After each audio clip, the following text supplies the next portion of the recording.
করতে পারেন নাই। সংগ্রামী বন্ধুগণ, আপনারা ইতিমধ্যে অবগত হয়েছেন আজ আমরা এখানে কেন জমায়েত হয়েছি। সংগ্রামী বন্ধুগণ, 2018 সাল থেকে শুরু করে যে কোঠা বিরোধী আন্দোলন আমাদের মাঝখানে হয়েছিল, সেইটার যে রেজাল্ট সেটা আপনারা সবাই জানেন। বন্ধুগণ, আবারও আমাদের যে এই আন্দোলনটা আমরা করছি সর্বস্তরের সাধারণ শিক্ষার্থীদের নিয়ে, সেখানে আপনারা জানেন যে দফায় দফায় হামলা চলছে। তাদের উপর অজ্ঞাতনামায় যে মামলা দিয়েছে, সেই মামলার আমরা তীব্র নিন্দা জানাচ্ছি। এখান থেকে আমরা সাধারণ শিক্ষার্থীরা আমাদের ন্যূনতম যে দাবি, আমরা সেই দাবির কথা বলতেছি। আমরা শান্তিপূর্ণভাবে যে কর্মসূচি করছি সেইটাই মূলত আমরা করতে চাচ্ছি। বন্ধুগণ, কোঠার যে বিষয়টা আমরা জানি, আপনারা জানেন যে কোঠার মধ্য দিয়ে যে 56% যারা মুক্তিযুদ্ধ কোঠার যে সুযোগ পাচ্ছিল, সেইটা আমাদের সাধারণ শিক্ষার্থীদের জন্য একটা মরার উপর খাড়ার ঘা হয়ে দাঁড়িয়েছে।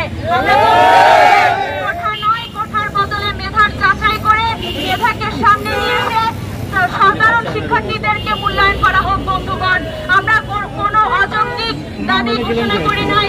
বন্ধুগণ, আমাদের যে বিভিন্ন জায়গায় কুমিল্লা, সিলেট এবং আরো যে জায়গাগুলোতে হামলা হয়েছে, সেটা আজকের এই মানববন্ধন থেকে আমরা তীব্র নিন্দা জানাচ্ছি।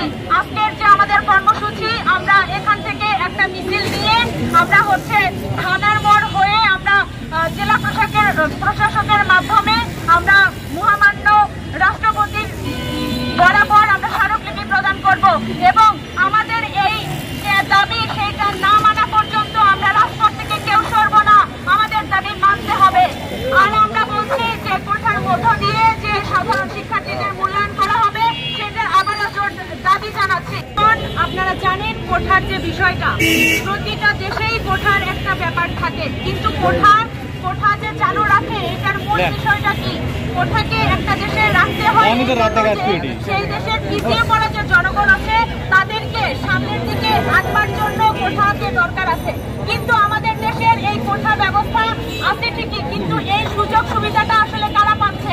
আমরা দেখতেছি আমরা কোনোভাবেই আমাদের যে মুক্তিযোদ্ধা ভাইরা, শহীদরা, তাদেরকে আমরা প্রাণ থেকে স্মরণ করি, আমরা তাদেরকে গভীর শ্রদ্ধা করে সম্মান জানাই। তাদেরকে কোনোভাবেই তাদের মর্যাদা ক্ষুণ্ণ হোক এমন কোনো কাজ আমরা করতে চাই না। তাদের আমরা ভিতর থেকে শ্রদ্ধা জানাই। তাদের যে দেহদান এবং তাদের যে সংগ্রাম ছিল, তাদের জন্যই তো আজকে আমরা এই স্বাধীন রাষ্ট্র পেয়েছি। আমরা একটা স্বাধীন রাষ্ট্র হিসেবে পরিচিত হয়েছি সারা বিশ্বে। আমরা তাদেরকে সম্মান জানাই। কিন্তু বন্ধুগণ, তারা সেই সময় যে দেশে বৈষম্যকে দূর করার জন্য যে তাদের সংগ্রাম ছিল, তাদের যে ত্যাগ ছিল, তাদের যে চেতনা ছিল, আজকে স্বাধীন দেশের 53 বছর পরে এসেও সেই বৈষম্য যখন হচ্ছে, যদি সেই শহীদ ভাইরা আজকে বেঁচে থাকতেন তাহলেও হয়তো তারা এই বৈষম্য চাইতেন না। কারণ তারা এই বৈষম্য দূর করার জন্যই তারা রক্ত দিয়েছিল, এই বৈষম্য দূর করার জন্যই, এই দেশের স্বাধীনতার জন্যই তারা কিন্তু যুদ্ধে নেমেছিল, তাদের জীবন দিয়েছিল। আমরা কিন্তু তাদের জাতি, আমাদের ধমনীতে তাদের রক্ত বইছে। আবার যদি সেই বৈষম্য আসে তো আমরা উৎক্ষুব্ধ হব না, আমরা পিছু হব না। আমরা বলছি কোঠার দরকার আছে, সেই কোঠা হবে 5% কাদের জন্য?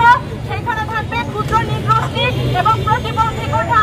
আরো যারা আমরা জানি আদিবাসীরা আছে, পার্বত্য অঞ্চলের যে পিছিয়ে পড়া আদিবাসী গোষ্ঠী আছে, তাদের জন্য এই কোঠার দরকার আছে। কিন্তু আমরা কি দেখছি? মুক্তিযোদ্ধা যে কোঠা, সেইটাকে তারা বারংবার ব্যবহার করছে। তারা কিভাবে? দেখছি যে তারা যদি বিশ্ববিদ্যালয়ে ভর্তি হওয়ার সময় যদি কোঠা ব্যবহার করে থাকে, তাহলে সেই কোঠা সেই ব্যক্তি আবারও চাকরির সময়ও সেই কোঠা আবার ব্যবহার করতে পারবে কিনা, এটা নিয়ে কিন্তু দৃষ্টান্তমূলক কোনো সিদ্ধান্ত মেধার ভিত্তিতে যাচাই করে সরকারি চাকরিতে সুযোগ প্রদান করা হবে। বন্ধুগণ, আমরা কি দেখলাম যে মুক্তিযুদ্ধের ভিত্তিতে যে নিয়োগগুলো হতো, আমরা দেখেছি যে গত 28 থেকে 31 যে বিসিএস, সেইখানে যে মুক্তিযুদ্ধ কোঠায় যে মুক্তিযুদ্ধ সন্তানরা অংশগ্রহণ করেছিল, তারা কিন্তু মেধা তালিকায় তো দূরের কথা, তারা কিন্তু